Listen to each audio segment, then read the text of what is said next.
Good evening and welcome to the Bhagavatam.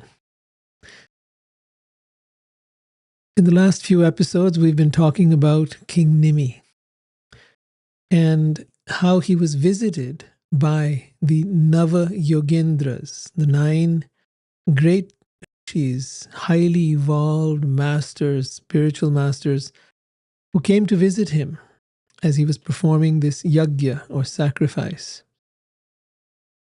They were entirely divine beings, and when they arrived in front of the king, he honored them and then had many questions.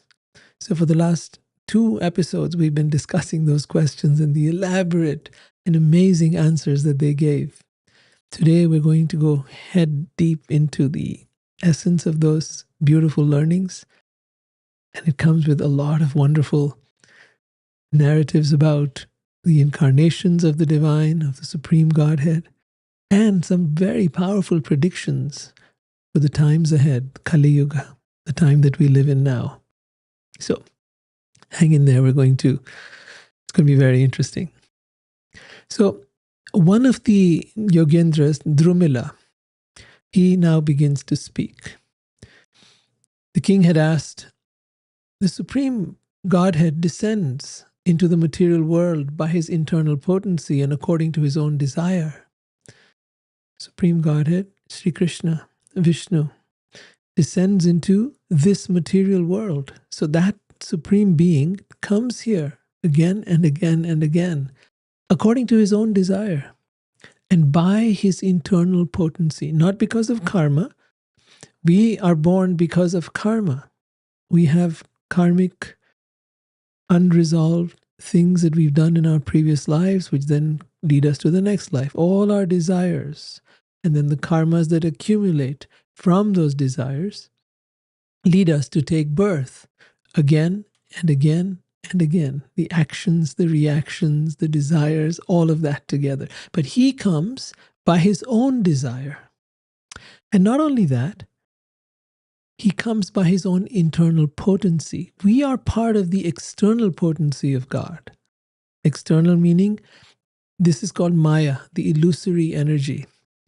And in this Maya, we think we are independent. We think we're in control. We think we are the enjoyers. We think that this world is for our enjoyment, that we need to accumulate as much of it as we possibly can. But that's the illusion. That's what happens when you're part of the external potency, the external energy, which is Maya. That's the illusion. That's the matrix, as they call it. But the internal potency, that's the spiritual energy of God. And that spiritual energy, instead of making you bewildered, instead of making you illusioned and confused, it brings clarity. It brings a sense of freedom. And it gives you a way of where you're no longer trapped by your senses, your mind, your desires, but you are free as a soul to be able to continue living from that internal space, from that soul space. So he is always in that space. He is never, that Supreme Being, Krishna or Vishnu, he is never in illusion. If he was ever, like some people think, oh no, he comes into illusion, he comes into this world, and then he seeks liberation and tries to get out of it. No. That's a living entity. Only living entities become illusion. The Supreme Lord, God, whatever name you want to give him, we call him Krishna, is never under illusion. If he was, then he would not be God. Some people say, I'm God, you're God, we're all God, and we have just come into this illusion right now, but we'll get out of it. We will free ourselves. No, if you're God, you cannot be under illusion. And if you are in illusion, you cannot be God. It's one or the other. It's very clear cut. So that's why he says he comes by his own internal potency and according to his own desire. Therefore, King Nimi asks, please tell us about the various pastimes that Hari is another name for Vishnu, and it's another name for Krishna. Tell us about the various pastimes that Hari has performed in the past and is performing now and will perform in this world in the future in his various incarnations. See, these incarnations, another name for them is avatars. We've heard that word before, but today we're going to talk about the real avatars, not the movie ones. So Drumila is one of the Nava Yogendras, the 9 Yogendras, and he now begins to speak. He says, anyone trying to enumerate or describe fully the unlimited qualities of the unlimited Supreme Lord has the intelligence of a foolish child. Let's go over that again. Anyone trying to enumerate or describe fully the unlimited qualities of the unlimited Supreme Lord has the intelligence of a foolish child. Because that's the very definition of God. He is unlimited, ananta. And because he is unlimited, there is no limit to his qualities. It's not that he is nirgun, without qualities. He is without any material qualities. Therefore, yes, you may say he is nirgun, without qualities, without material qualities. But he is simultaneously sagun, full of all kinds of qualities, unlimited qualities at a spiritual level. All of his qualities are divine. Right? Even when his love is there, it is divine. When his anger is there, it is divine. All of his qualities, his smiling is divine. Madhuram, madhuram, madhuram, madhuram. These qualities are sweet. So he has unlimited qualities, and he is unlimited. And anyone who thinks they can understand the nature of his unlimitedness has the intelligence of a foolish child, according to this great enlightened sage Drumila. Even if a great genius could somehow or other, after a time-consuming endeavor, count all the particles of dust on the surface of the earth, even if a great genius, after time-consuming endeavor, could count all the particles of dust on the surface of the earth, such a genius could never count the attractive qualities of the personality of Godhead, who is the reservoir of all potencies. So these potencies are energies, and these energies have very specific types with very specific capabilities. But also notice it says the attractive qualities. His qualities are all attractive. He is all attractive. And that's what's amazing about him. He's not there trying to push himself upon us and say, you better follow me or else, I'm going to punish you or send you to hell or no. He's all attractive. When you hear about him, you cannot help becoming attracted. Isn't that what we want? When we want something, it's because we're attracted to it. Any material thing, it's because we're attracted to it that we then seek it. If we fall in love with someone, it's because we're attracted to them. Then we seek that person. Why would you come to God? Because he is all attractive. So then Drumila continues, when the primeval Lord, primeval means the original being, the primeval, right? The primeval Lord Narayan, another name for Vishnu, created his universal body out of the 5 elements. So he first manifests these 5 elements. Which elements? Earth, water, fire, air, and ether, which he produces from himself. And then, having produced that, he produces all the universes come from that. And they become what's called the universal body. And then he enters into that universal body as a plenary portion, as a portion of himself. And then he becomes known as the Purusha. So this concept of the Purusha is very important. You'll see here, Purusha. Purusha refers to, well, in common language, in Hindi, let's say, it would be masculine. But that is not the meaning here. Here, the Purusha is the enjoyer. He is the enjoyer of everything. He is the owner, the possessor, the controller, and therefore the rightful enjoyer of everything and everyone. See, if you create something, you create it for your enjoyment. You have children, you have them for your enjoyment. You have whatever you have it for your enjoyment. If that thing does not give you enjoyment, your car, your house, your whatever, you're going to change it or get rid of it or whatever. You're not going to keep it around if it's giving you suffering and problems and headache. So he is the Purusha, and we and all of this creation is the Prakriti. We are the Prakriti. This world is the Prakriti. That is that which is to be enjoyed by the Purush. So then Drumil continues, within his body are elaborately arranged the 3 planetary systems of this universe. Every universe has systems, planetary systems. There are the upper planetary systems, which are considered more heavenly, the middle planetary systems, like the Earth, and then there are the lower planetary systems. The lower planetary systems have more suffering, the upper planetary systems have more pleasures, and the Earth has a mix of both pleasure and suffering, and pretty much an equal mix. So if you have pleasure here, you will also get suffering. And if you have suffering here, you will also get pleasure. Things will keep changing from time to time.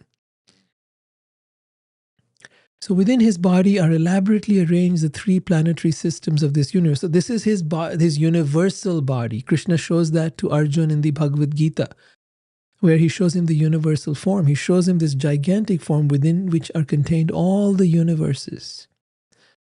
Time, past, present, future. All of that contained within him.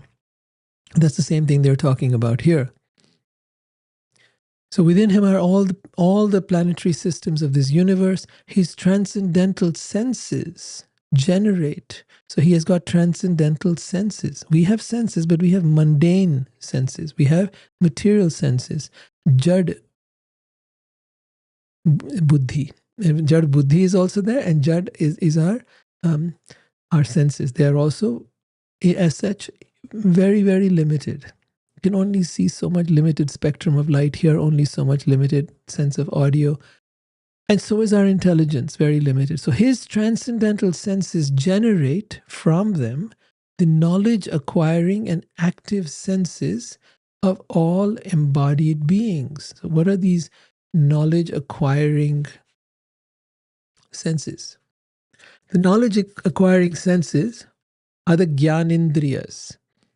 And I'll just tell you the English words. Those are the ears for hearing, skin for touch, the eyes for sight, the tongue for taste, and the nose for smell.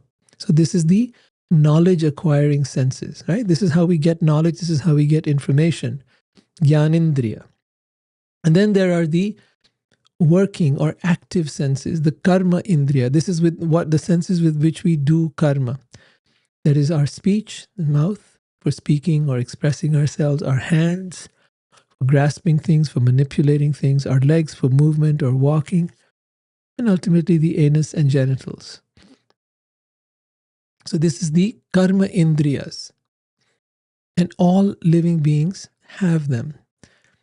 So those also are coming from his transcendental senses. In other words, we are made in his likeness. Man is made in the image of God. You may have heard that. His consciousness generates conditioned knowledge. So now he is Sat Chit Ananda. Sat meaning that he is eternal. Chit means that he is conscious. Chit or Chetana means consciousness. And that from that consciousness, now he is projecting that onto us. We are now therefore also conscious. But we are limited in our consciousness. Our consciousness is conditioned. Our consciousness is conditioned by ahankar, by the ego. The ego is a collection of data that we've acquired in the course of our life, with which we think this is who I am, that which I think is correct, that which I believe is true, and all of that. All this is accumulated data. None of it is questioned. None of it is challenged. Nobody knows if it's true or false. It's a whole bunch of stuff that we think, we believe, and a lot of it is false, as enlightened beings will point out. So his consciousness generates conditioned knowledge. The conditioned knowledge is what we have. And his powerful breathing produces the bodily strength, sensory power, and conditioned activities of the embodied souls. That is the prana shakti. He is the prime mover. It's an interesting term. That word used is adi kartaha, the original doer. We all think we are karta, that we are the doers. Karta ham iti manyate. We think, hum mante hain, that we are the karta dharta. That we are the ones who are the doers. But Krishna says, no. You are not the doers. You are basically operating under the modes of material nature, and it is nature that is doing everything. Now, which modes of nature you're in, yes, that you can choose. And that you can work through.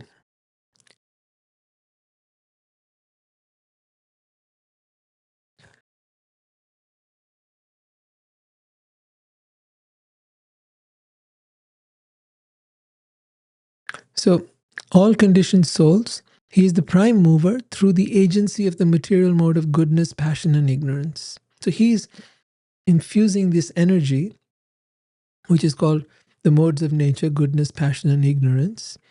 And then we are then basically controlled by that. Many people are in the mode of ignorance. They are depressed, unmotivated, not desiring to do too much in life. There are others who are very highly motivated. They're in the mode of passion. They're doers. They want to always be doing something or other all the time.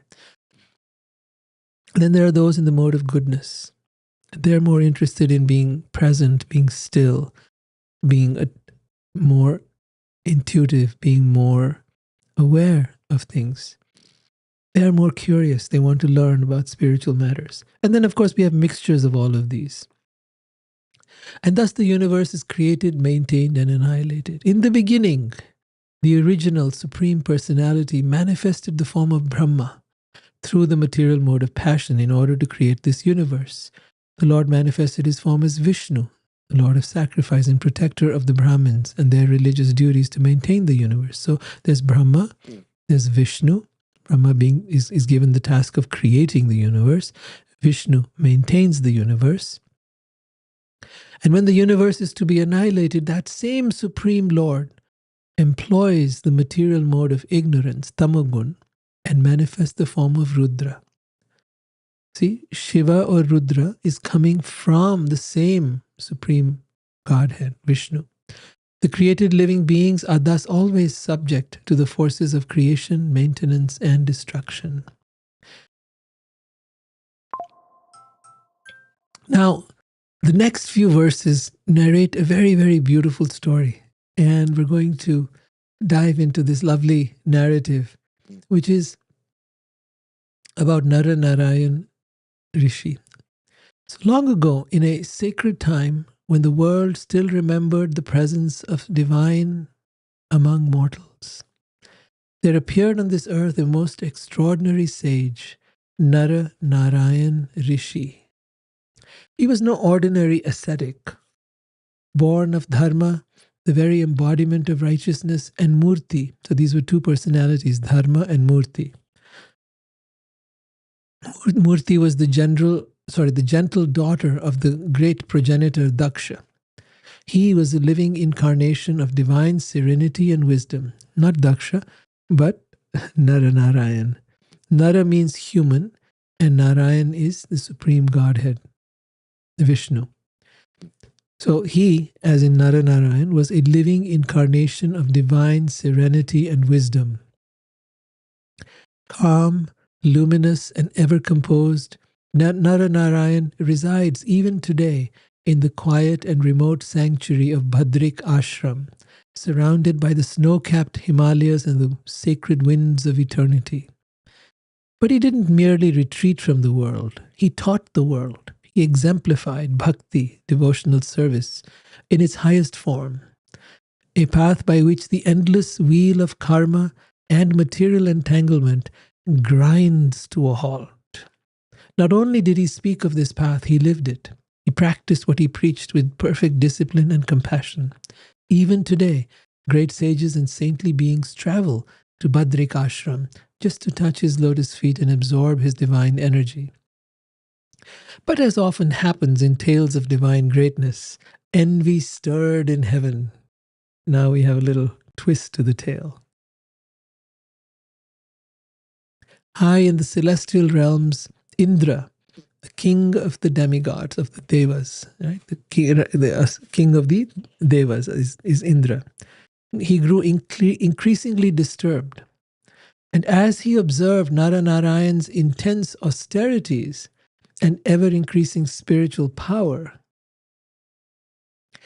a terrible suspicion took root in his heart. What if this sage becomes so powerful that he claims my throne? You see, that's the nature of envy.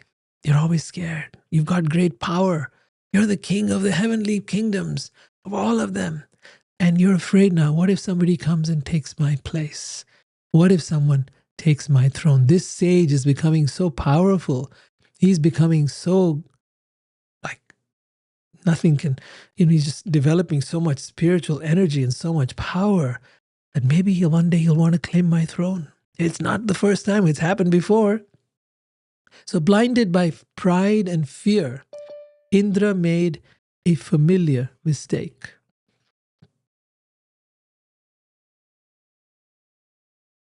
Forgetting the transcendental nature of the sage, he imagined Narayan to be yet another ambitious ascetic, hungry for power. So he did what he'd done before. What has he done before? He summoned Cupid, Madan. Krishna is known as Madana Mohana, means one who captures even Cupid. Who is the Cupid of all Cupids? That is Krishna. He is Madana Mohan. He puts even Cupid into illusion. Mohan, he puts him into complete illusion. So he is the Cupid of all Cupids. That is Krishna. But in this case, Indra called on Cupid, Madan, the god of love. And he ordered him to seduce and distract the sage from his penance. Now, why do you think he did that? Why would he want to distract Narayan from his penance? So that if his meditation is broken, well then, he will lose his power. And if he loses his power, well then he won't become so powerful and the threat to Indra will be gone. So Cupid went there to where Narayan were in meditation, accompanied by the spring breeze, the wind god, and a celestial parade of heavenly damsels. And they all descended upon the hermitage of Narayan at Badrik Ashram. The air turned thick with fragrance, the flowers bloomed out of season, and the whispers of flirtation floated through the trees. The beautiful women cast irresistible glances, each like a piercing arrow from Cupid's quiver, hoping to pull the sage's mind away from divine contemplation. But Narayan was unshaken. Instead of anger or offense, he laughed softly, a divine chuckle that echoed through the valley and disarmed the very weapons of lust. Turning toward Cupid and his companions, who were now trembling with fear of retribution, the sage spoke with a voice like the river's calm murmur. So what they noticed was that this sage is not getting affected by all the beautiful women we've brought. We've changed the atmosphere. We've made everything so beautiful. We've tried in every way to seduce him, but he's not getting disturbed. He's just smiling. And he's speaking very calmly. So they're afraid there's going to be some retribution. He's going to maybe curse them. He's going to maybe do something horrible and they're going to be condemned. They were just following orders from Indra. Narayan spoke very calmly. He says, "O mighty Madan," Madan means Cupid, "O wind god, O divine ladies, do not fear. I bear no grudge. You are welcome here. In fact, please accept these gifts from me. Let your presence sanctify my ashram." His words flowed like honey and stunned them into silence. The sages, who were always known to renounce and condemn, were now witnesses to the Supreme Lord's compassion and grace, even toward those who tried to tempt him. With heads bowed low and cheeks flushed with shame, the devas, the demigods, humbly offered their apology. O Supreme Lord, you are ever transcendental, nirgun, untouched by illusion, pride, or passion. Meaning, again, we've got to come up with this word nirgun, meaning having no material qualities, or in other words, transcendental. Nirgun is not what most people think, that no qualities. No, everything has got some quality to it. Even the most advanced person, when they are in meditation, there are some qualities to that meditation. It is never that there is nothing. There is never nothing. There is always something. It is a question of being able to find the right words for it. It's a question of being able to know how to express it. But it is there. Everything has qualities. Everything. So he says, you are ever transcendental, untouched by illusion, pride, or passion. Your forbearance, even toward our great offense, is not surprising. You are the shelter of those who are self-satisfied and humble. They bow to you, for you are beyond illusion, beyond the grasp of even the greatest yogis. Then they confess something more. O Lord, it is true. We, the devas, place many obstacles before those who wish to worship you and rise beyond our heavenly abodes to attain the supreme destination. This is a very, very important point to understand. The devas, the demigods, many people worship them. You'll see people who worship Durga, or will worship Shiva, or will worship Ganesh, or will worship any of the other demigods that are there. Indra, whatever. There's many. For many different purposes, people go to them. But what they're saying is, we, the devas, the demigods, place many obstacles before those who wish to worship you. Distract them. Seduce them with material desires. Because to such persons who wish to rise beyond our heavenly abodes to attain the supreme destination. What is that supreme destination? The abode of the Supreme Lord, Vaikuntha, which is beyond this material world.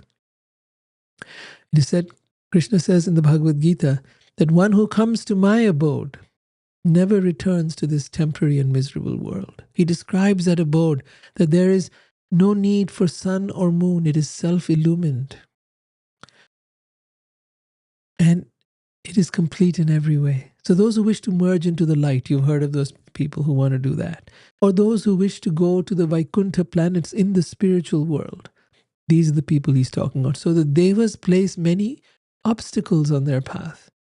Because when you desire to rise to the highest level, well, these obstacles are placed in your path to see if you're genuinely interested, if you're really willing to go beyond your desires, you're willing to go beyond the material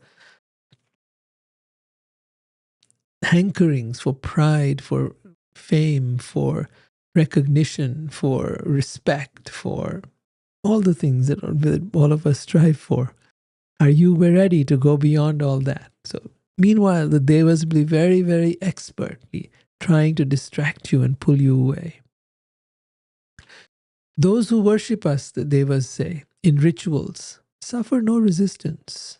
But your devotees, they walk a harder path. Yet somehow they always prevail because you protect them. You help them step over every obstacle, even our pride. And in a moment of profound reflection, they admitted a painful truth. Some people practice severe penance to escape the ocean of sense gratifications. What is penance? Penance is doing something hard, like getting up early in the morning might be a penance. Sitting for many hours in meditation is a penance. Fasting is a penance. So some people practice severe penances to escape the ocean of sense gratification. That's this world. They overcome the waves of hunger, thirst, heat, cold, and the storms of lust and anger. But even after crossing such an ocean of sense gratification, many of them drown in a mere cow's hoofprint, overwhelmed by something petty like anger, and lose all the merit of their austerity. See, it's very important to understand that you can do all the right things. You can perform all the austerities, you can do all the difficult tasks, and you can think, yes, I am a great meditator. I am doing all these different things. I am performing these austerities. I fast for many days. I meditate for such long durations of time. I am deeply spiritual. But in all of this, there's a problem. Do you know what it is? There's a word that is used for ahankar. Ahankar means ego. And what ahankar means is aham karta. I am the doer. Ahankar comes from these two words, aham and karta. I am the doer. So as long as you think you are the doer of activities, as long as you think this is my, and the results of those activities are mine, then you are in the egoic state. Aham karta. And that is ahankar. So a little thing will come and will trap this person. Overwhelmed by something petty like anger and lose all the merit of their austerity. So it could be lust, it could be anger, it could be greed, it could be any number of things. Just then, as if to seal the lesson with divine clarity, Naranarayan smiled and manifested before their eyes an assembly of heavenly women. But these were not ordinary beauties. They were mystic manifestations, goddesses of divine grace, each adorned in fine ornaments and garments and glowing with unearthly radiance. They served the Lord with unwavering devotion, their beauty beyond comprehension. The celestial visitors, especially Cupid's entourage, stood frozen and bewildered. So now you have Cupid and his entourage, and they're looking at these manifestations created by the sage Naranarayan, and they are way more beautiful and way more amazing than any of Cupid's entourage. The women that Cupid had brought seemed dim, dull, and insignificant compared to the elegance of these divine maidens created by the sage Naranarayan himself. Their minds, the minds of Cupid and his entourage, were overwhelmed, their confidence crushed by the dazzling glory they beheld. Then Naranarayan, ever playfully and graciously, said, "Please choose any one of these women. Let her be an ornament of the heavenly planets. Take her with you as a gift." Honoring Naranarayan's generous offering, the servants of the demigods of the Devas chanted a sacred syllable, Om. And with reverence they chose the most resplendent among them, Urvashi, the queen of the celestial nymphs, the best of the Apsaras. Placing her at the front of their procession in honor, they began their return to the heavenly planets. Back in Indra's court, before the assembly of the Devas and celestial beings, the servants recounted all that had transpired, the power, the grace, the unshakable devotion, and the mystic glory of Narayan Rishi. Indra listened in silence. As the tale unfolded, his pride melted into fear, and then fear into awe. He had misjudged the Supreme Personality, the divine being whose greatness transcends the very heavens. And so the king of the gods, Indra, sat astonished and chastened, realizing that true power lies not in conquest or control, but in unwavering devotion, humility, and the protection of the Lord's grace. Please learn this lesson. As Indra sat astonished and chastened, he realized that true power lies not in conquest or control, but in unwavering devotion, humility, and the protection of the Lord's grace. The infallible Supreme Godhead, Vishnu, has descended into this world by various incarnations.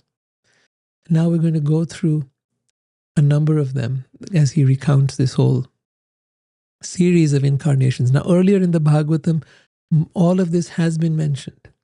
And so this is a bit of a recap. And of course, it's a recap for King Nimi, who is hearing it, perhaps for the first time. So he goes over the list here. I'll just go through it with you. And of course, the entire detailed stories are there in the Bhagavatam in the earlier episodes. But for now, we're just going to go over the summary and just show you a little bit of what they look like. So some of these, so remember, that very supreme being, Vishnu, who comes from Krishna, Krishna being the original source, and from him comes Vishnu. And then Vishnu comes in various incarnations at different points of time, across millenniums. And that very supreme being comes for a purpose. Every time there is a purpose that he comes for. Something is going on where he needs to intervene. Something is going on where he needs to step in. And so each of these incarnations is designed around a purpose. He'll take various forms as necessary. He can become anything he wants to become. He is the supreme being. He can become whatever he feels like. And so you'll see that he's coming in various animal forms, human forms, all kinds of forms. And all of that to annihilate, as he says in the Bhagavad Gita, I come to annihilate the miscreants and establish the principles of dharma. Yada yada hi dharmasya glanir bhavati bhavata abhyutanam adharmasya. To remove those who are following the path of adharma, those who are against the principles of dharma, against the ways of nature and the ways of God, those who are breaking those laws and rules of this world, then he intervenes when the devas are not able to do it and others are not able to do it, then he steps in. All right, so these incarnations are mentioned as follows. There is Hansa, the swan. So he comes as a swan incarnation. It's the Hansa avatar. Then there is Dattatreya, who comes as a combination of Brahma, Vishnu, and Shiva, all in one. This is a form in which is most amazing. Then he comes as the four Kumaras, the sons of Brahma. Then he comes as Rishabdev. This is King Rishabdev instructing his sons, and we've had a detailed thing of that in the Bhagavatam as well. Then he comes as, and Rishabdev, he was teaching the science of self-realization for the benefit of the whole universe. Later in his life, he became a mendicant and was wandering everywhere. Then he comes as Hayagriva and kills the demon Madhu and brings the Vedas back from the hellish planet known as Patal. Then he appears as Matsya, the fish, as a fish incarnation. And he protects Satyavrat Manu and the earth and her valuable herbs. This is very much like the tale of Noah's Ark. He then protects them from the waters of annihilation. And he appears as a boar. And he kills the demon Hiranyaksha, the son of Diti, while delivering the earth from the universal waters. So Hiranyaksha was trying to dislodge the earth from its orbit, and it would have sunk out of orbit and would have been destroyed. So Varaha then steps in as a boar. But, you might say, well, why does he have to come as a boar? Well, why not? He's having some fun. He wants to get into a little fight there and mess with this guy. So he comes as a boar. Now you look at a boar like a pig-like creature and you think, come on, what can this thing do to me, right? But then suddenly you notice, oh, he's got a crown on his head. He's got a mace in his hand. He's ready to fight me. Oh, gosh, okay. And of course, Hiranyaksha thought that he was undefeatable, but so much for that. Then he comes as a tortoise, Matsya. A Kurma. And he lifts Mandara mountain. He has an entire mountain on his back, which he's bringing to the place where they're going to churn the ocean of milk and then produce nectar. He then appeared to save, this was the churning. Then appears to save Gajendra, the king of elephants, who was suffering terrible distress from the grip of a crocodile. So Gajendra had been caught by this crocodile, was fighting with him for many, many, many years. It went on. Finally, Gajendra was losing hope. He was such a power. He was the king of elephants. And then he remembers from his past life Vishnu, and he reaches out and calls out, and Vishnu arrives and rescues him. The Supreme Lord also delivered the tiny ascetic sages. So these sages were known to be the size of a thumb. There were many, many, many of them, and they were called the Valakilyas. They had fallen into the water of a cow's hoofprint, and Indra was laughing at them. And so that's when Garuda appeared. They were known for their immense ascetic power and devotion to Suryadev. Then Vishnu saved Indra when Indra was covered by darkness due to the sinful reaction for killing Vritrasura. See, Vritrasura appeared. Again, there was a big fight between Indra and Vritrasura. He thought that Vritrasura was this terrible guy, but Vritrasura turns out to be a really amazing devotee of Vishnu.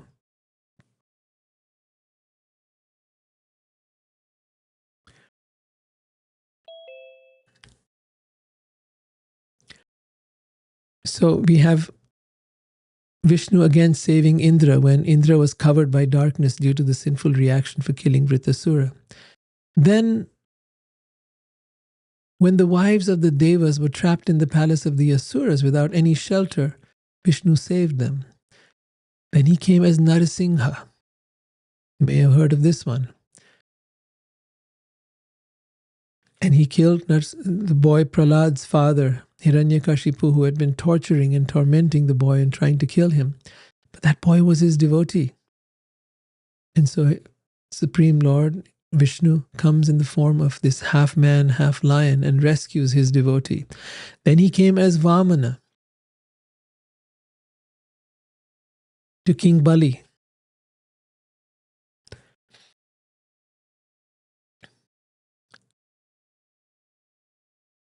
And he protects the entire universe through his various incarnations. And he took the earth away from Bali Maharaj on the plea of begging 3 steps of land.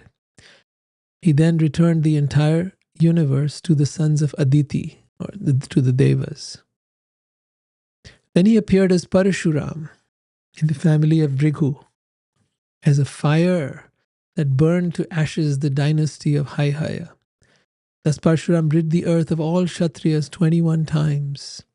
Then he appeared as Ramachandra, Sri Ram, the husband of Sita, and thus he killed the 10-headed Ravana. May that Sri Ram, whose glories destroy the contamination of the world, be always victorious. Then to diminish the burden of the earth, the unborn Supreme Lord took birth in the Yadu dynasty and performed feats impossible even for the Devas. That was Krishna. Then, after that, he appeared as Buddha, and he taught speculative philosophy that will bewilder the unworthy performers of Vedic sacrifices. What had happened was that there were many people who were distorting the Vedic teachings. And so Buddha came to kind of reset things, took them away from the Vedas, brought them back to the Eightfold Path. The idea was for people to then have a new beginning. However, people till today continue to worship him, though his purpose was only for that particular moment in time. And then finally, as Kalki, he will kill all the low-class people, all the really evil people who are posing as rulers at the end of the age of Kali. So that time is coming, although many people think, oh, it's now. No, things are going to get a lot worse. And then eventually there will be a complete day of reckoning where all of this is ended. There is one more incarnation that he will talk about in a little while, but since we are on that topic, before the coming of Kalki, there has been the advent of Sri Chaitanya. And we're going to be talking about him in the next chapter, so we'll get back to that. There are innumerable appearances and activities of the Supreme Lord of the universe, similar to those I have already mentioned. So besides the ones he's mentioned, there are innumerable appearances. Remember, he said it was like the grains of sand. If you were to count on a beach or, on the entire planet, if you were to go down and count the grains of sand, you would not be able to still understand the amount of times that Supreme Lord comes into this universe to help us, to protect us, to guide us. That is His infinite mercy. So there are innumerable appearances and activities of the Supreme Lord of the universe similar to those I have already mentioned. In fact, the glories of the Supreme Lord are unlimited. Now, the next questions that are coming up in front of King Nimi, and as in his conversation with the 9 Yogendras, I've taken those and broken them down into 18 very significant points. And this next chapter is a profound dialogue between King Nimi and the 9 Yogendras. It explores the difference between ritualistic religiosity and genuine devotion, the misuse of spiritual practices, the compassionate nature of the Supreme Lord, and the unique spiritual opportunity available in the age of Kali. So let's get into it. The first of these points is the fall of materialistic religious practitioners. This chapter opens with King Nimi asking what becomes of those who are driven by material desires and who neglect to worship the Supreme Lord. The response of the Yogendras is immediate and unequivocal. If any of the members of the 4 Varnas or 4 ashrams, that is Brahmins, Shudras, Vaishyas, Brahmins, Kshatriyas, Vaishyas, and Shudras, any one of the members of the 4 Varnas and the 4 ashrams, Brahmachari, Grihastha, Vanaprastha, Sannyas, fail to worship, I mean any human being, right?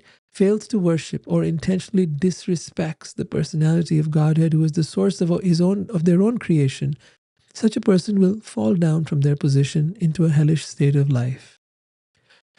Now you may think, oh, no, this is some prediction of hell. No. The hell that is being talked about here is this hell. The hell in our own minds. The hell in our own hearts.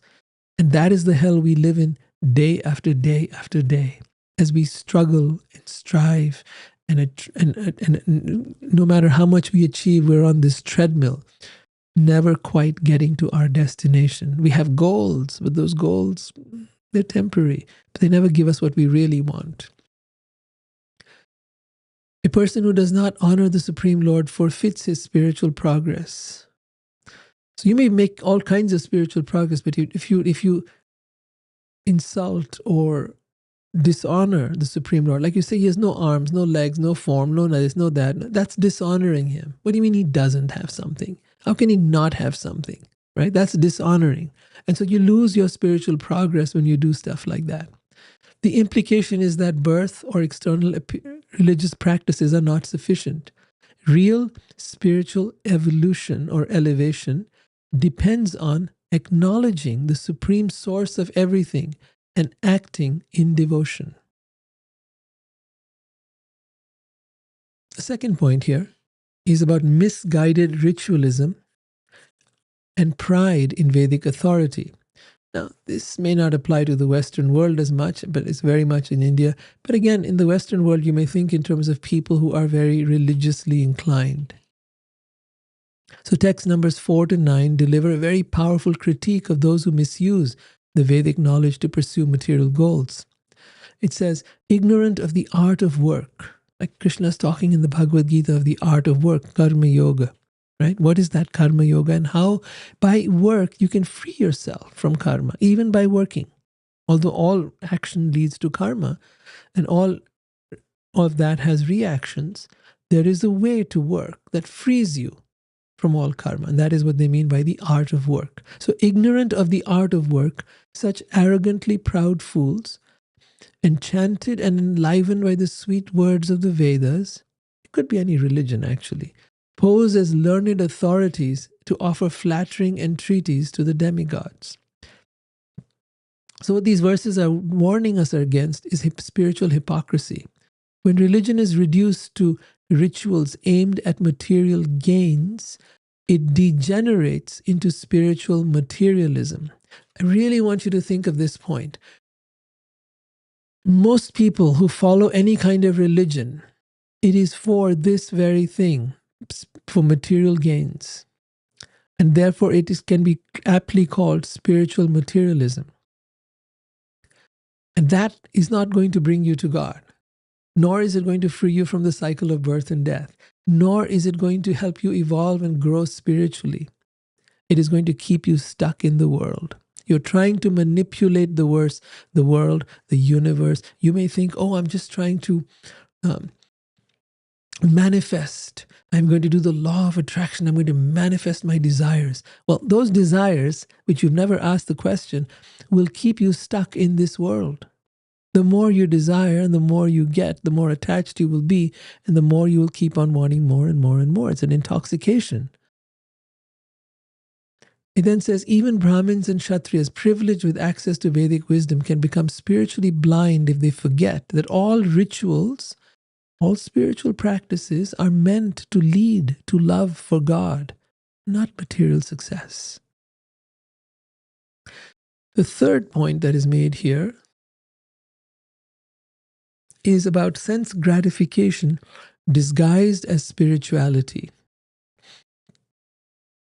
So text number 7 says, due to the influence of the mode of passion, Rajogun, the materialistic followers of the Vedas, or of any religion, become subject to violent desires and are excessively lusty.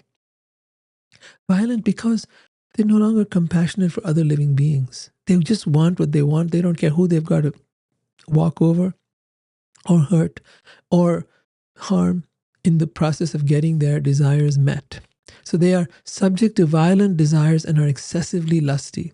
Their anger is like that of a snake.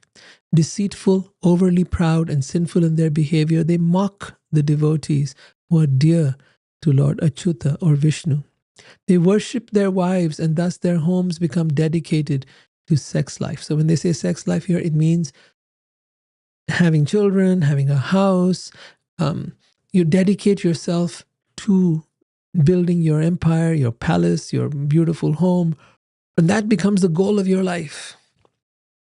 So it's very clear that this verse doesn't condemn household life, but exposes how family life can become a cover for unchecked sensuality. Now, sensuality can be, eat, drink, and be merry, enjoy, have nice foods, have nice wine, enjoy your senses. After all, you worked hard, you deserve it. That's how people talk in today's time.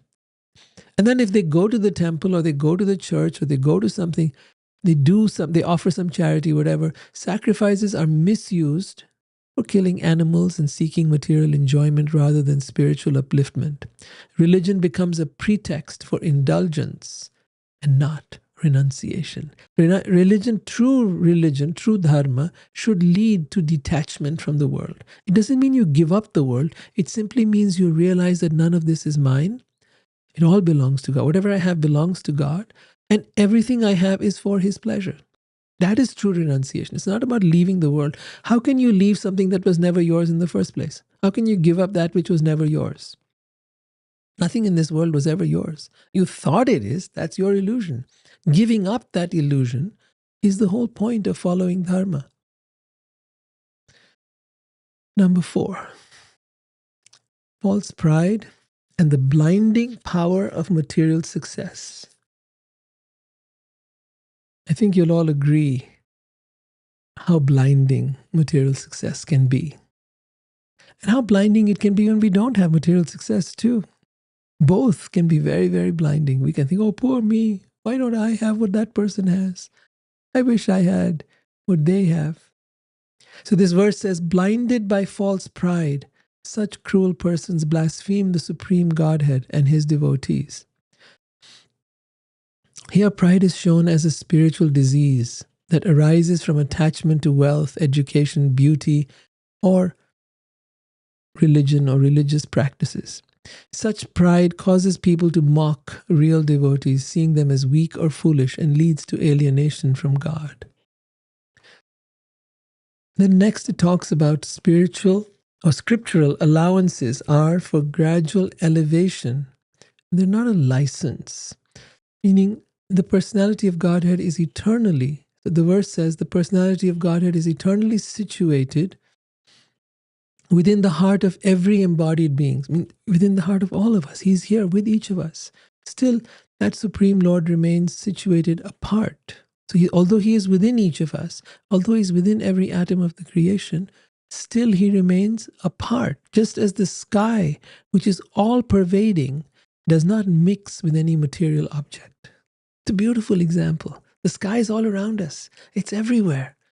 And yet it does not mix with any material object. Similarly, God is everywhere. People say, where is God? Show me God. Everything you're looking at is God. It's his energy. It's his potency. That's what you're seeing here. It's not him personally. It's not the being God, but that's his, like the sun rays are the emanation from the sun and therefore no different from the sun. But yet they are not the sun. The sun rays are not the sun. The sun is not personally landing here. If it did, this whole earth would be just melt into nothingness. The Supreme Lord is the supreme worshipable object and the absolute controller of everything. He is elaborately glorified in the Vedic literature. And those who are bereft of intelligence do not like to hear about him. What a powerful point this is. He is elaborately glorified in the Vedic literature, but those who are bereft of intelligence, and actually most of these people think they're so intelligent, they think they're so scientific, they think they're so philosophical. But here it says, these are great rishis, great yogis, highly evolved beings speaking, and they are saying, those who are bereft of intelligence do not like to hear about the Supreme Being or Krishna. They prefer to waste their time discussing their own mental concoctions, their theories, their concepts, their ideas, which inevitably deal with gross material sense gratification, such as sex life, accumulating wealth, meat eating, whatever it might be. So the verse now continues, although the scriptural injunctions, so there are scriptural injunctions that provide for sex and even intoxication, such ceremonies are meant for the ultimate purpose of renunciation. Again, renunciation means becoming detached to the things of the world. Knowing that none of this can give me what I truly seek. You need it to live, that's fine. You need to eat, you need a house to stay in. All that is good, that's fine. But don't be attached to it because none of it is yours. All of it belongs to God and all of it is for his pleasure. Just keep that point in mind. That's it. That's detachment. That's renunciation. So this is a really important point. Scripture allows regulated indulgence, not to encourage it, but to gradually wean us away from it. This counters the claim that the Vedas endorse sense gratification. Rather, they offer a ladder towards renunciation. The next point is the misuse of wealth and the reality of death. The text number 12 here says, the only proper fruit of acquired wealth is dharma. So what is the fruit of wealth? Dharma. It should be used for the pleasure of the Supreme Being and his devotees. So the only proper fruit of acquired wealth is dharma or religiosity, on the basis of which one can acquire a philosophical understanding of life, not a belief, but a philosophical understanding of life that eventually matures into direct perception of the absolute truth. See, this is not about going to heaven and becoming saved. This is about direct perception of the absolute truth. So there is a theory which you're hearing now, and then there is a practice. And just like in any science, there's a theory, there's an application, and then there is the result. Then you experience theory, experiment, conclusion. So it eventually matures into direct perception of the absolute truth or God, and thus liberation from all suffering. And that liberation is experienced here and now. Materialistic persons, however, utilize their wealth simply for the advancement of their family situation. They fail to see that insurmountable death will soon destroy the frail material body. Without spiritual vision, wealth becomes a tool for maintaining illusion, not seeking truth. So without spiritual vision, wealth becomes a tool for maintaining the illusion of this world and not seeking the truth.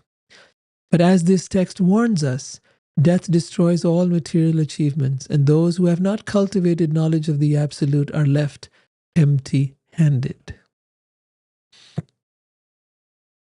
Then there is the whole point made about violence against animals and karma. Here we see that text number 14 says, those sinful persons who are ignorant of actual religious principles, of actual dharma, consider themselves to be completely pious. I'm a good person. That's all that matters, right? No, they consider themselves to be completely pious.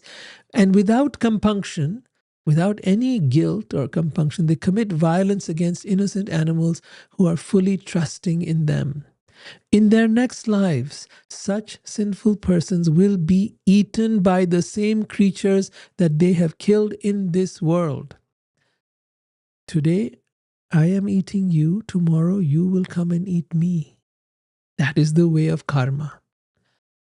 Today, I am enjoying eating these animals. Tomorrow, those very animals will come and eat me.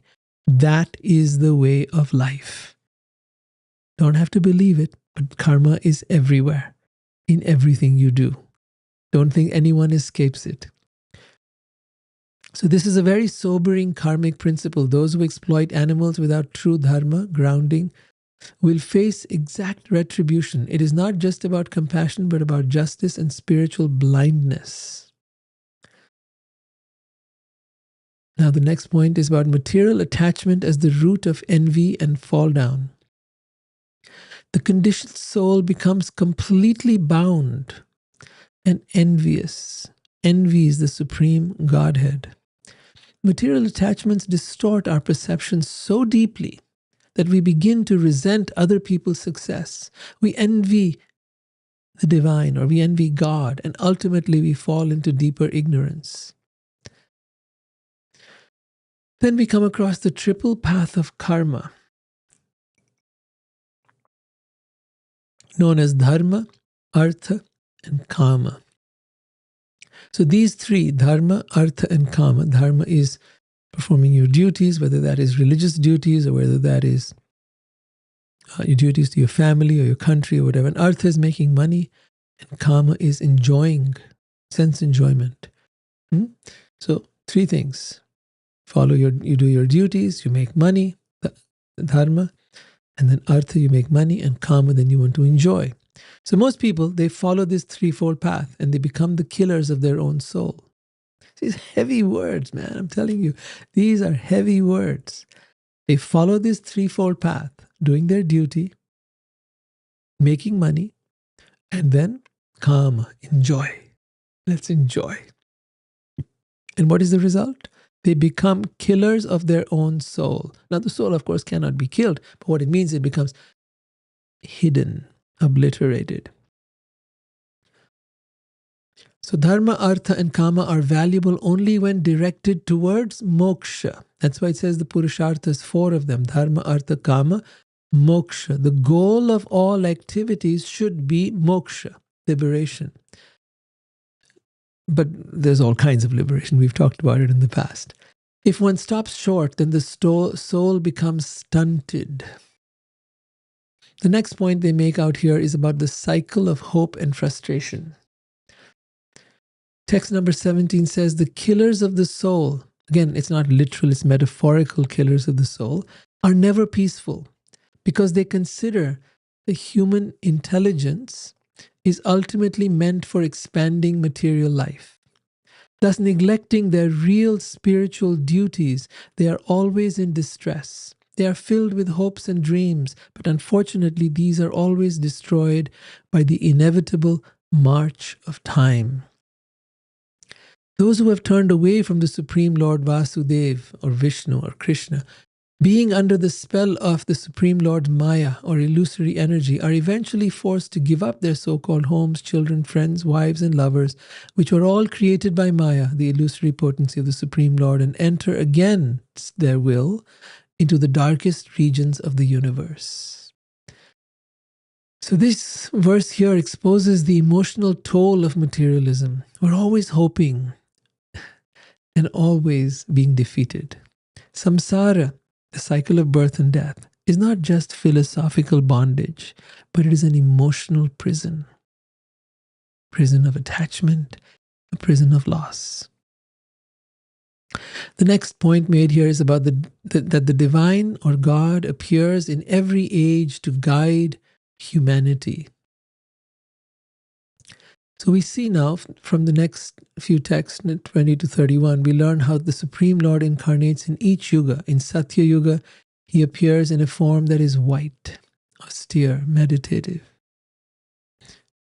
It says in the purport that in Satya Yuga, Vasudev or Vishnu appears in various four-armed transcendental forms, and the jiva souls worship him each by their own particular process of devotion. Therefore, the Supreme Lord has many different names. Then in Treta Yuga, so there are 4 ages that are talked about in the Vedas. That is the Satya Yuga, which we were just talking about. Then there's Treta Yuga. Then there's Dwapar Yuga and Kali Yuga. We are in Kali Yuga right now. The most happy and wonderful time is Satya Yuga. That is the golden age. Then things deteriorate, we go into Treta Yuga. Then things deteriorate further, we go into Dwapar Yuga. And in Kali Yuga, everything is extremely deteriorated. Now, we think we've advanced tremendously, but the reality is we have deteriorated tremendously. In what way? We may have advanced technologically, but these technologies were also available thousands of years ago, except they didn't do it by manipulating matter and creating objects. They didn't need a phone to be able to talk to somebody who was thousands of miles away. They didn't need an airplane to be able to fly somewhere. They did it by sitting in meditation. And in that meditative state, they could travel anywhere in the universe. They didn't need a spaceship. They didn't need to be able to, even if they wanted to fire an atomic bomb, they could do that through an arrow, just using mantras. So all those things are described. They had those technologies back then, but in a far more refined and sophisticated form. We think we've advanced so much, but actually our character, our mind, our body has deteriorated massively. The foods we eat are full of so much of chemicals and junk. The air we breathe, everything has deteriorated. What is the value of having all these fancy highways and cars and roads when everything is deteriorating? What is the value of having all these stores with all these objects if all they are doing is taking us away from the real purpose of life? What is the value of this life that we have created, of this whole whole society that we have created? A society that is like the blind leading the blind, and all of them falling into a ditch. So in Treta Yuga, the Supreme Lord incarnates to introduce the Yuga Dharma of Yajna, or sacrifice. Yes, he incarnates in many different ways. So in the Treta Yuga, it was about Yajna, sacrifice. And they would sit around and they would chant mantras around a fire and they pour ghee into it. And with the mantras, they would evoke all kinds of wonderful things that could be done through that. Then there was Dwapar Yuga. And in that time, the Supreme Being comes as Krishna, dark blue, majestic. Finally, in Kali Yuga, he comes in the golden form of Chaitanya. So let's see if we've got any images of Chaitanya.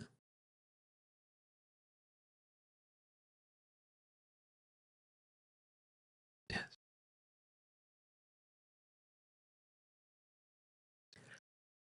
So in Kali Yuga, in this time, 500 years ago, he comes as Chaitanya performing Sankirtan. And here we see how God's flexibility and compassion through Chaitanya. He comes in the form and process that is best suited for this age. So here in the Bhagavatam it says that in Kali Yuga, this is a golden opportunity. A golden opportunity for what? It is a golden opportunity for all of us. In other yugas, in other times, in ancient times, they had to do all kinds of austerities and meditations and practices that were very difficult. But in this time, in Kali Yuga, one doesn't have to do any of that. It does not demand some very elaborate meditations or rituals or temple opulences. It only requires a sincere chanting of the holy names of God. And that is the primary process that is recommended in this time, in Kali Yuga, for liberation. This is what Chaitanya was doing. He was teaching this process. This is the incarnation of Krishna, who comes 500 years ago, who came 500 years ago to teach us the Yuga Dharma. And there is a beautiful verse that is mentioned. That verse, it explains exactly what needs to be done in this time that we are living in. And it says here, text number 36, Krishna Varnam Tvisha Krishnam Sangopangastra Parshadam Yagyai Sankirtana Prayir Yajantihi Sumedasaha. So this word Sumedasaha refers to those who are very intelligent. And those who are very intelligent, they take up the yagya, the process of purification for this age, which is known as Sankirtan. And what is Sankirtan? It means chanting the names of God together with others. Kirtan. Sankirtan means sang and kirtan. So when there is people chant together, that is the process. And he comes to teach this method. Krishna Varnam Tvisha Krishnam. He comes in the form that is unlike Krishna. He's not blackish. He's in a golden form. And that is in the mood of Radha. And that mood of Radha is the mood of compassion. This is the feminine, the divine feminine. She is the source of all divine feminine energies. Radha and Krishna are no different. They are one and the same.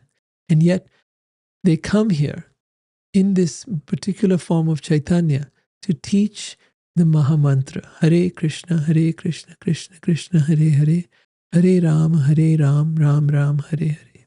So the verse tells us those who are actually advanced in knowledge, Sumedasaha, are able to appreciate the essential value of this age of Kali. Such enlightened persons worship Kali Yuga because in this fallen age, all perfection of life can be achieved by the performance of Sankirtan. And then it says, there is no higher possible gain for the embodied soul. No higher gain for the embodied soul. Then what? There is no higher possible gain for embodied souls who are forced to wander throughout the material world than the Supreme Lord's Sankirtan movement, by which one can attain the supreme peace and free oneself from the cycle of repeated birth and death. So you may have seen devotees like this chanting on the streets. They are following the message of Chaitanya. They are following the predictions of the Bhagavatam. So now the Bhagavatam goes on to say that devotees will emerge all over the world, especially there will be many who will come in South India. There's a prediction like that.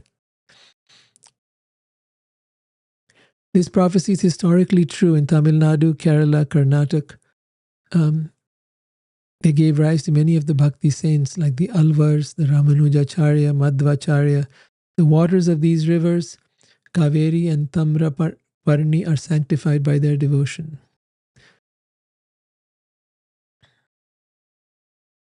Then it says, pure devotion frees one from all obligations. This is another very important one.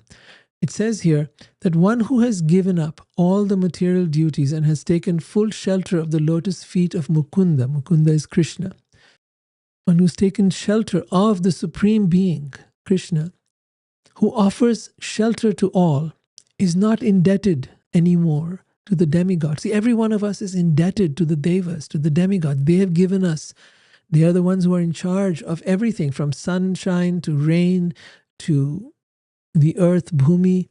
They are in charge of all these different elements. And so we are indebted to them. We're also indebted to our relatives, to our parents. We are indebted to our ancestors. Why? Because of them we're here. We're indebted to the great rishis, the sages, for all their wisdom, and to all the other living beings who have made life possible for us here. So it says here that one who has taken shelter of the Supreme Being, of Krishna, of Mukunda, is not indebted to anybody. Since all such classes of living entities are part and parcel of the Supreme Lord, one who has surrendered to his service has no need to serve such persons separately. So the understanding is this, that Bhagavan, Sri Krishna, is the root of everything. He is the fountainhead, the source of everything. When people say, source, we want to go back to source. We want to connect with source. What is that source? That source is Bhagavan. That Bhagavan is Sri Krishna. So watering the root of a tree nourishes every leaf. Similarly, by serving him, it satisfies all duties. If such a surrendered soul commits even some sinful activity, the Lord immediately takes away the reaction. This is not a license for doing wrong things, but an assurance of divine forgiveness and protection for the sincere. Now, in the next text, it talks about Vasudeva and Devaki. This whole conversation has been happening with Vasudeva, the father of Krishna. And Narad now points out, because Vasudeva has been asking questions and Narad has been explaining through the Yogendras a very powerful message to Vasudeva. And so he says to Vasudeva now, Narad is speaking to Vasudeva, he says, you are always seeing the Lord, because he was Krishna's father, Vasudeva, and Devaki was his mother. They are the ones who gave birth to Krishna, so to speak. I mean, no one actually gives birth to him, but you are always seeing the Supreme Lord, embracing him, speaking with him. So even though they saw Krishna as their son, their hearts were fully purified, proving that loving God in any relationship leads to perfection. The next point is about absorption in God, even in hatred, leads to liberation. So at this point he points out that Shishupal, although he was envious, he meditated upon Krishna all the time. Kansa was always thinking about Krishna. That's a meditation. What you focus on is your meditation. Meditation is not just something you sit down and you do in a certain way. It's whatever you're focused on. Normally we're focused on our senses, we're focused on our desires, we're focused on our goals. And that's what we're trying to achieve. That's our meditation. And because it is our meditation, because the more we think about it, the more focused we are on it, the more likely we are to get it. In this case, Shishupal, Kans, and so many of the other asuras that came to attack Krishna and kill him, they enviously meditated upon him. And that's because they were meditating on him, even though it was in hatred and even though it was out of envy, they achieved liberation or moksha. So the lesson we learn from here is that absorption in Krishna, even in hate, can purify us. What to say of loving remembrance? If we lovingly meditate on him, if we lovingly focus on him, we lovingly think of him, imagine the benefit then. The next point that is made is that the Supreme Lord hides his divinity for Leela. See, Krishna conceals his inconceivable opulences. He conceals his inconceivable opulences. Krishna doesn't always show his divinity. He always allows intimacy and then he tests faith. The wise see beyond the veil. He does that because he wants to be loved for who he is. He doesn't want to be loved because he is God. No, that would not be genuine love. If you love someone because they're rich or they're famous or they're powerful, then there's an agenda attached to it. And most people have an agenda when they come to God. But pure love of God has no agenda. Anya abhilashita shunyam. Shunya means zero, nothing. And there is no anya abhilasha. Abhilasha means desire. So anya means any kind of desire. Anya abhilashita shunyam. Jnana karmadi anavritam. Not even jnana, not even karma, not even my material needs. I come to you with my heart to love you. I want nothing from you except to love you and be loved by you. So that's why Krishna doesn't show his divinity. He wants to experience intimacy. And intimacy happens not when there is a power or dynamic. There's, like one person is big, great, and the other person is small, like a boss and a employee, or a ruler and a subject. Nah, then there's no real intimacy there. And the final point that is made here is Bhagavat Dharma purifies all who hear it. So finally, Shukdev Goswami says, having heard this narration, the greatly fortunate Vasudev, Krishna's father, was completely struck with wonder. Thus he and his most blessed wife, Devaki, gave up all illusion and anxiety that had entered their hearts. And then he says, anyone who meditates on this pious historical narration, so it's historical, keep that in mind, anyone who hears this or meditates on this with fixed attention will purify themselves of all contamination in this very life and thus achieve the highest spiritual perfection. The power of hearing and remembrance is real. Keep this in mind. This chapter is not just ancient history, it is a living transmission of transcendence. Together, these teachings make a master class in the essence of bhakti, the dangers of spiritual pride, and the hopeful vision of Kali Yuga as the age of chanting and mercy. So we'll end with that. If you have any questions, quickly write them down. I'd love to answer your questions. So let me see. There seem to be some here.